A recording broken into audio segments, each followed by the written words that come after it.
ഇതെന്താണിത്? വന്ന് രാവിലെ തന്നെ അടി തുടങ്ങി. ഇങ്ങനെ എണീറ്റേ, ഇതെന്താ? അവൾക്ക് തന്നെ വേണ്ടെങ്കിൽ വേണ്ടെന്ന് വെച്ചാ പോരെ, എന്തിനാ ജീവൻ കൂടി നിൽക്കണം? ഇത് അവൾ ഒടുക്കത്തെ നോട്ടീസ്.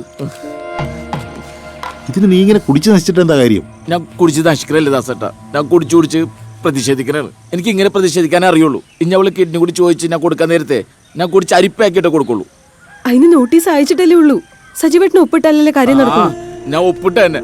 അവള് എന്റെ ഒപ്പിന് വേണ്ടി കോടതി മൊത്തം കയറി ഇറങ്ങും. കാണിച്ചു തരാൻ. അതൊക്കെ നമുക്ക് ആലോചിക്കാം. നീ ഇപ്പൊ പോയി എന്തെങ്കിലും കഴിക്കാൻ നോക്കി. എനിക്കിത് മതി. പിന്നെ നീ ഇങ്ങ് വിട്ടി ഒരു കൂട്ടി ഇങ്ങോട്ട് മതി.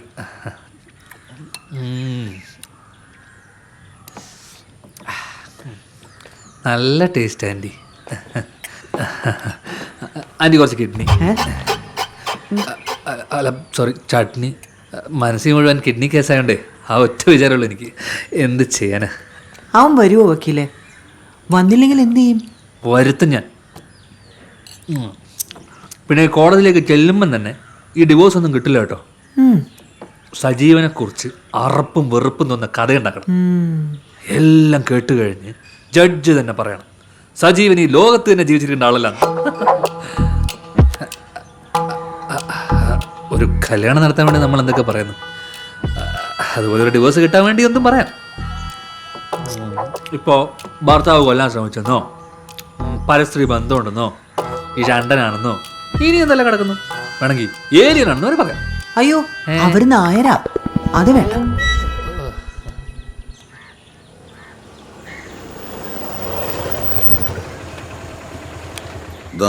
ഓറഞ്ചിന്റെ തൊല്ലിയോടെ കൊണ്ടിട്ട് ആൻറ്റി ആരോ ഇങ്ങോട്ടേക്ക് വരുന്നുണ്ടല്ലോ. ഹോ, അത് സജീവന്റെ അളിയനാ. നിങ്ങൾ സംസാരിച്ചിരിക്കും, ഞാൻ പിന്നെ വരും. വക്കീലോട് നിക്ക്, കാര്യങ്ങളൊക്കെ പറയാൻ ഒരാള് വേണ്ടേ? ശരി. എന്താ ദാസ, കാര്യങ്ങളൊക്കെ അറിഞ്ഞു കാണുമല്ലോ, പിന്നെന്താ പ്രത്യേകിച്ച് ഒരു വരവ്? നിങ്ങളെ പറഞ്ഞു മനസ്സിലാക്കാനുള്ള കഴിവൊന്നും എനിക്കില്ല. ഞാൻ വന്നത് ബിജിമോളോട് സംസാരിക്കാനാ. നിങ്ങൾക്ക് എന്താ സംസാരിക്കാനുള്ളത്? ഞാൻ വക്കീൽ ജിജോ തട്ടുമുറം. കേസിനെ കുറിച്ചാണെങ്കിൽ നിങ്ങൾക്ക് എന്നോട് സംസാരിക്കാം. അതുകൊള്ളല്ല, വക്കീൽ ഓഫീസ് ഇങ്ങോട്ട് മാറ്റി ഞങ്ങൾ അറിഞ്ഞില്ല. ഞങ്ങൾ പറഞ്ഞല്ലോ, ബിജിമോളെ കാണാനാണ് ഞങ്ങൾ വന്നത്. വക്കീലിനോട് ഞങ്ങൾക്കൊന്നും സംസാരിക്കാനില്ല. അതെ, ഒരു കേസ് കൊടുത്ത കക്ഷികളെ വീട്ടിൽ വന്ന് ഭീഷണിപ്പെടുത്താനോ ശല്യപ്പെടുത്താനോ പാടില്ല. അതൊന്നും അറിയില്ല. ഞങ്ങളാരെയും ഭീഷണിപ്പെടുത്താനൊന്നും വന്നതല്ല. ബിജിമോളെ, ഭാര്യയും ഭർത്താവ് പോകുമ്പോൾ ചെറിയ തെറ്റുകളും കുറവുകളും ഒക്കെ ഉണ്ടാവും. അത് ക്ഷമിച്ച് മുന്നോട്ട് പോവല്ലേ വേണ്ടത്. എന്തിന്? എല്ലാവരെയും എക്കാലവും സഹിക്കാനുള്ള ലൈസൻസ് അല്ല ദാമ്പത്യം. ഇടയ്ക്ക് കയറി സംസാരിക്കരുത്. തന്നെ പിന്നെ കണ്ടോളെന്ന് പറഞ്ഞല്ലേ. ബിജിമോളെ, മറ്റുള്ളവരുടെ വാക്ക് കേൾക്കാതെ സ്വയം ഒന്ന് ആലോചിച്ച് നോക്ക്. ഇത് ബിജിയുടെയും സജീവിൻ്റെയും മാത്രം ജീവിതം. ബാക്കിയുള്ളവർക്കൊക്കെ എന്ത് പറയാം? ഇനി എന്താ ആലോചിക്കാൻ? ബിജി മാഡത്തിന് താല്പര്യമില്ലെന്ന് മനസ്സിലായില്ലേ? ഈ ബന്ധം വേണ്ടെന്ന് അല്ലേ കുഞ്ഞുമോളാൻറ്റി? കേസ് നടക്കട്ടെ. ദാസിനിപ്പോ പോവാൻ നോക്ക്. ഇനി ഇതും പറഞ്ഞ് ഇങ്ങോട്ട് ആരും വരണ്ട, നമുക്ക് കോടതി വെച്ച് കാണാം. അത് പോയിന്റ്. എന്ത് വയ്ക്കോ?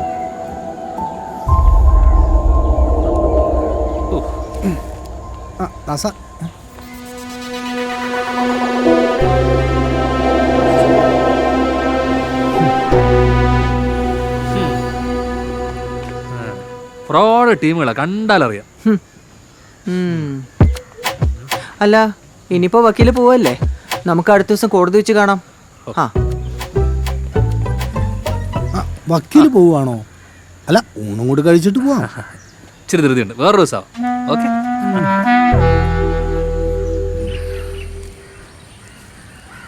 മോളെ, നമുക്ക് ആ പാടം വഴി പോവാം. അവിടുന്ന് ഓട്ടോ കിട്ടാൻ എളുപ്പമാ.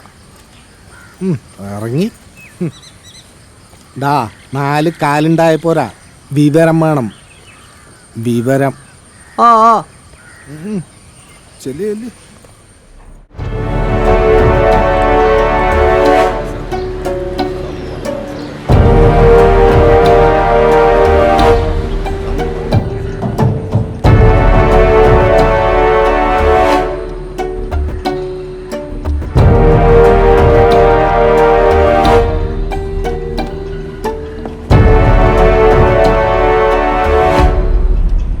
OP 15/2021, OP 16/2021, ഹർജിക്കാരി ബിജിമോൾ എസ് നായർ, എതിർകക്ഷി സജീവൻ KP.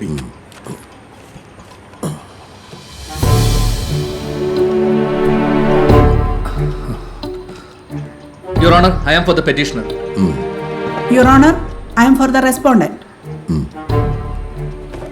മിസ്റ്റർ ജിജു, ഈ കേസിന്റെ മെഡിക്കൽ പോസിബിലിറ്റീസ് എല്ലാം പഠിച്ചതിന് ശേഷമാണോ ഈ കേസ് ഏറ്റെടുത്തത്? Yes, Your Honor. Anyway, watts your submission? Hindu marriage act പ്രകാരം എന്റെ കക്ഷി ബിജിമോളോട് അതിക്രൂരമായ പ്രവൃത്തിയാണ് എതിർ കക്ഷി സജീവൻ ചെയ്തിരിക്കുന്നത്. സ്നേഹത്തോടും വിശ്വാസത്തോടും കൂടി തന്റെ ഭാര്യ നൽകിയ വൃക്കയെ കാത്തു സൂക്ഷിക്കാതെ മദ്യപിച്ച് നശിപ്പിച്ചു. കൂടാതെ മദ്യപിച്ച് വന്ന സജീവൻ തന്റെ ഭാര്യയെ ക്രൂരമായി പീഡിപ്പിച്ചതിന് പോലീസിന് നൽകിയ പരാതിയുടെ കോപ്പി ഇതിനോടകം ഞാൻ കോടതിയിൽ സബ്മിറ്റ് ചെയ്തിട്ടുണ്ട്. അതുകൂടി കണക്കിലെടുത്തുകൊണ്ട് എന്റെ കക്ഷി നൽകിയ വൃക്കയും അതിന്റെ നഷ്ടപരിഹാരവും തിരിച്ചു തരണമെന്ന് ഞാൻ കോടതിയോട് താഴ്മയായി അപേക്ഷിക്കുന്നു. Advocate Lakshmi Rajan, what's your submission? Your Honor, ഈ case question of act and question of law കൂടി ഉൾപ്പെട്ടതാണ്. ക്വസ്റ്റ്യൻ ഓഫ് ആക്ട് വസ്തുതാപരമായി എന്റെ കക്ഷി വൃക്ക സ്വീകരിച്ചിട്ടുള്ളതാണ്. ബട്ട് ക്വസ്റ്റ്യൻ ഓഫ് ലോ നിയമപരമായി ഈ കേസിന് യാതൊരു കെട്ടുറപ്പുമില്ല. വൃക്ക തിരികെ കൊടുക്കാന്നുള്ളത് പ്രാക്ടിക്കൽ അല്ലെന്ന് നമുക്കറിയാം. പിന്നെ എൻ്റെ കക്ഷി കണ്ടിന്യൂസ് മെഡിക്കേഷനിലാണ് ജീവിതം തള്ളി നീക്കിക്കൊണ്ടിരിക്കുന്നത്. ഇങ്ങനെ ഒരു വ്യക്തിയെ കോടതി കയറ്റി ഇറക്കുക എന്ന് പറയുന്നത് പോലും ക്രൂരതയാണ്. This is a false case cooked up by the petitioner. I vehemently oppose such submission, Your Honor. Then what is your objection? എന്റെ കക്ഷി ഈ കേസിലേക്ക് വരാനിടയായ സാഹചര്യം കൂടി കോടതി മനസ്സിലാക്കണം. മരുന്നുകൾ കഴിക്കുന്നു എന്ന് പറയുന്ന സജീവൻ ഒരു പൂർണ്ണ മദ്യപാനിയാണ്. അങ്ങനെ ഒരാൾ എങ്ങനെയാണ് സ്വന്തം ഭാര്യ നൽകിയ വൃക്കയെ സംരക്ഷിക്കാൻ പോകുന്നത്? അദ്ദേഹത്തിനെ കണ്ടാൽ തന്നെ മനസ്സിലാവില്ലേ അയാൾ ഒരു മദ്യപാനിയാണ്? Objection, your honour. സജീവൻ ഒരു മദ്യപാനി അല്ല. താൻ സ്നേഹിക്കുന്ന ഭാര്യയെ നഷ്ടപ്പെടുമോ എന്നുള്ള വേദനയാണ് അയാൾക്ക്.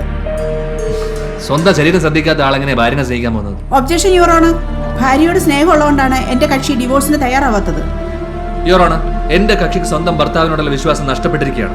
ആയതിനാൽ ഇനിയുള്ള കാലം ഭർത്താവിനോടൊപ്പം ജീവിക്കാൻ സാധിക്കുന്നതല്ല. എന്റെ കക്ഷിക്ക് നഷ്ടപ്പെട്ടതിന്റെ പ്രോപ്പർട്ടി വാല്യൂ കണക്കാക്കി എതിർ കക്ഷി സജീവൻ ഈടാക്കേണ്ടതാണ്. യുവർ ഓണർ, എന്തിന്റെ പ്രോപ്പർട്ടി വാല്യൂ ആണ് കണക്കാക്കേണ്ടതെന്ന് എതിർഭാഗം വക്കീൽ വ്യക്തമാക്കണം. എന്റെ കക്ഷി വിവാഹത്തിലൂടെ ഭാര്യയിൽ നിന്ന് സ്വീകരിച്ച പണം, സ്വർണം എന്നിവ പ്രോപ്പർട്ടി വാല്യൂ ആയി കണക്കാക്കാവുന്നതാണ്. ഭാര്യയുടെ ഒരു വൃക്ക പ്രോപ്പർട്ടി ആയി കണ്ട് എങ്ങനെയാണ് കോടതിക്ക് അതിന്റെ വാല്യൂ കണക്കാക്കാൻ പറ്റുക? On what basis? എന്തിന്റെ അടിസ്ഥാനത്തിലാണ് ജിജു ഇത് പറയുന്നത്? ഇങ്ങനൊരു കേസ് തന്നെ ഞാൻ ആദ്യമായിട്ടാണ് കേൾക്കുന്നത്. യുവർ ഓണർ, 2012 അമേരിക്കയിൽ നടന്ന ഒരു കേസിന്റെ വാർത്തയും കേസ് ഡീറ്റെയിൽസും കോടതിയിൽ സബ്മിറ്റ് ചെയ്തിട്ടുള്ളതാണ്. ആ കേസിൽ ഭർത്താവ് ഭാര്യയ്ക്ക് നൽകിയ വൃക്ക തിരികെ ചോദിക്കുകയുണ്ടായി. പക്ഷേ കോടതി അതിന്റെ കൃത്യമായ മൂല്യം കണക്കാക്കി ഭാര്യയിൽ നിന്ന് ഭർത്താവിന് കൃത്യമായ നഷ്ടപരിഹാരം വാങ്ങിച്ചു കൊടുക്കുകയാണ് ഉണ്ടായത്. അതങ്ങ് അമേരിക്ക നടന്നല്ലേ, ഇവിടെ എങ്ങനെ അതിന് നിയമസാധുത ഉണ്ടാവും? എന്റെ വക്കീലെ, ഇന്ത്യൻ കോൺസ്റ്റിറ്റ്യൂഷൻ തന്നെ ബേസ് ചെയ്തിരിക്കുന്നത് US UK നിയമങ്ങളെ കണക്കിലെടുത്തുകൊണ്ടല്ലേ. അതുകൊണ്ട് തന്നെ അത്യപൂർവമായ ഈ കേസിന് ഇത് റെഫറൻസായി വെക്കാവുന്നേ ഉള്ളൂ സർ. ബിജിമോൾക്ക് എന്താ പറയാനുള്ളത്?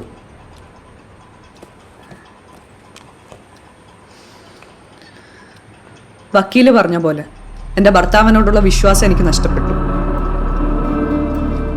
കോടതി ഇതിനൊരു തീർപ്പുണ്ടാക്കണം. സജീവന് എന്തെങ്കിലും പറയാനുണ്ടോ?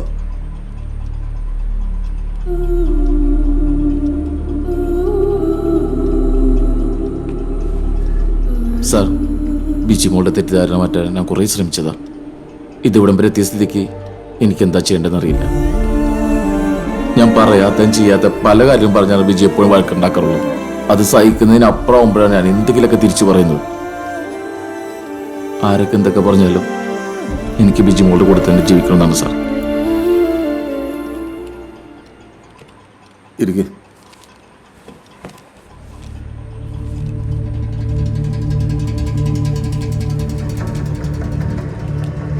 ഹർജി പരിശോധിച്ചതിൽ നിന്നും ഹർജിക്കാരിയുടെ വാദങ്ങളും ഹർജിക്കാരി കോടതിയിൽ നിന്ന് ആവശ്യപ്പെട്ട പരിഹാരങ്ങളും പ്രഥമ ദൃഷ്ട്യ വസ്തുതാപരമായും നിയമപരമായും നിലനിൽക്കുന്നതാണോ എന്ന് കോടതിക്ക് സംശയമുള്ളതുകൊണ്ട് ദ കോർട്ട് സുമോട്ടോ prefers this matter for an expert mediation.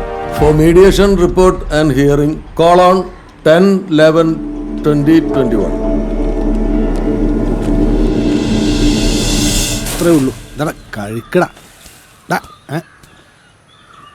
Surendra, എന്താ ഈ നേരത്ത്? നീ എന്താണ് പതിവില്ലാതെ? എന്താടാ? ഇന്നലെ വൈകിട്ട് 5 മണിയോടെ അടുത്ത് ആ നമ്മുടെ മുത്തശ്ശി പോയി.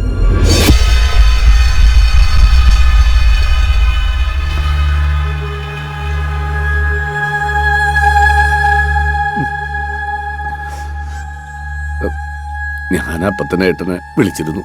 കുഞ്ഞോളടുത്ത് ഞാൻ ഫോൺ എടുത്തത്. എന്തോ തിരക്കിലാണ്, അറിയിച്ചേക്കാന്ന് പറഞ്ഞു.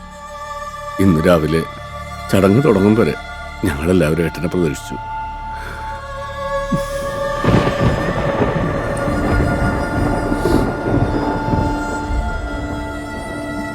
ആ ബുധനാഴ്ചയാണ് സഞ്ചാരം. ഏട്ടൻ വരണം. ആ കർമ്മങ്ങളെങ്കിലും ഏട്ടൻ ചെയ്യണം.